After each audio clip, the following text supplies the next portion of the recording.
Today I want to talk about the illusion of control and how that affects tinnitus. And I believe this is what kind of makes the people who don't suffer and the people who do suffer. So we can learn from them, we can apply it to our life so that we can not suffer from the tinnitus. So the illusion of control, it goes like this.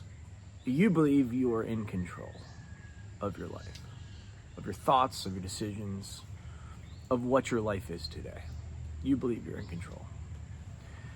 What if I were to tell you that you're not in control of your life? You're in control of decisions, and these decisions are like mini votes that you are able to cast towards your preferred potential outcome. But that's all they are. They're just votes. You're not guaranteed to get that potential outcome. You're only promised that you can every day do things that'll get you marginally closer to a preferred outcome. That's how life works. So for example, if you wanted to be ripped, you could wake up every day and decide to go to the gym, decide to eat healthy. And every time you do that, you're casting votes for the future version of yourself you would like to be. These are not guaranteed to get that though. You're definitely not guaranteed to get it. You could be driving to the gym and someone hits you and then you're in the hospital, and then that, you're not in control of that, you know? So why is this important? Because if you believe you're in control and then you realize you're not in control, this can be extremely painful. This is really, it can be something beautiful, or it can be something that is very detrimental. This, a lot of times at the advent, it could be on the onset of a spiritual awakening when you realize you're not in control. And if you surrender into that, what is on the other side is peace. Peace is found in letting go, not in knowing all the answers. Someone who controls wants to know all the answers. You can't know all the answers. You can know some of the answers. But a lot of times the answers just lead to more questions. All right? It was the philosopher said, I don't know, therefore I do know. I know nothing, or whatever. So you can tell me, well, I can control that I'm walking around. But did you build the road that you're walking on? So, well, I believe that I'm this religion. Well, were you born into it? See, you didn't control which family you were born into. You didn't control what religion you were born into. You didn't control the time that you exist. You exist now during an age of AI algorithms that are feeding you content literally all the time. Rage bait. You didn't control what gender you were born. You don't even know what you're going to eat in a week from now. You know so little, and you can control very little. People can't even control their thoughts. Tell someone, sit there and try not to think for 5 seconds. They can't. Their brain keeps blasting on thoughts. They can't even control their own thoughts. And if you get triggered in traffic or any sort of situation like that, you're not in control of yourself. Your thoughts, your automatic thoughts, are driving your nervous system, are driving your entire existence. You're not in control of very much. Maybe, it's hard to put a percentage on it, but not as much as you believe. So then, that is a hard truth to accept. And a lot of times tinnitus pulls the veil off, pulls the kind of the VR headset off of you, and shows you what reality is. Reality is something you're stuck in that you can't control. This is what it is. You're gonna die someday, you can't control it. Things can happen to you that you cannot control. Just is what it is. You can choose to accept that truth, or you can choose to deny it, but it is what it is. So, when you are in tinnitus and you begin to resist it and hate it and judge it and label it, you begin to suffer and spiral.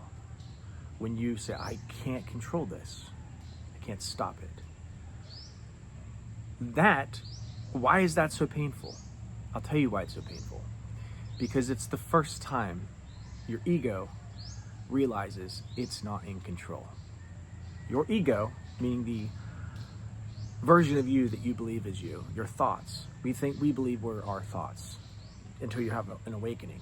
And tinnitus can awaken you, right? Put yourself in a situation you can't escape from, and you'll either surrender to it or you'll spiral. Those are your options. There are no other options. But during this experience, if you are able to surrender to the sound, if you're able to surrender to the experience and truly allow it to be there without controlling it, without labeling it, without judging it, you then can transcend it. And it releases its grip on you and you are free, truly free. So the freedom comes in complete surrender to it. And this doesn't happen all at once. It happens gradually over time. Exposure therapy to the sound, meditating, and allowing yourself to be with an experience that you do not like, a situation you do not like. You are able to then return to complete normality in silence. That's how you achieve it. By, I believe, accepting the fact that you are not really in control. And I don't mean that to offend you. It is what it is.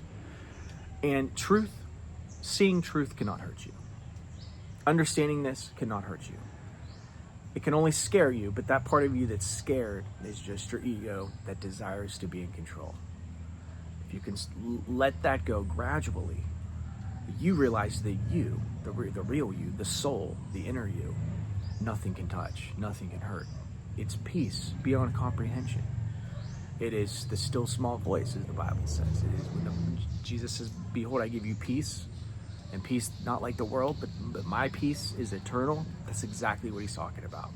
But that peace comes in picking up your cross, following him. Where? To die, to surrender the false identity, the false self. You are reborn, remade to a new creation, and in that you return to the Garden of Eden, or to heaven, or to the eternal now, which is where God is. That's the process that I went on. The tinnitus really was the onset for me for a profound spiritual awakening. That and a lot of other things that I endured in my life, subconscious pain I had from my childhood and different things like that. But I was really kind of thrown into it. I was a person that was very much thought I was in control. Was very much, though, I just will bust through and plow through and think my way through. I thought I was a very smart person. I believed I was smarter than most people. I could out-research everyone. I could out-build something. If there was something they could learn, I could learn how to do it, right? And I realized that that was ego. That was ego. And then when that ego, that enormous ego, and I probably had the biggest ego there was, for sure. I will admit that. And when that ego really saw that I was in tinnitus and I can't control it, it was very, very,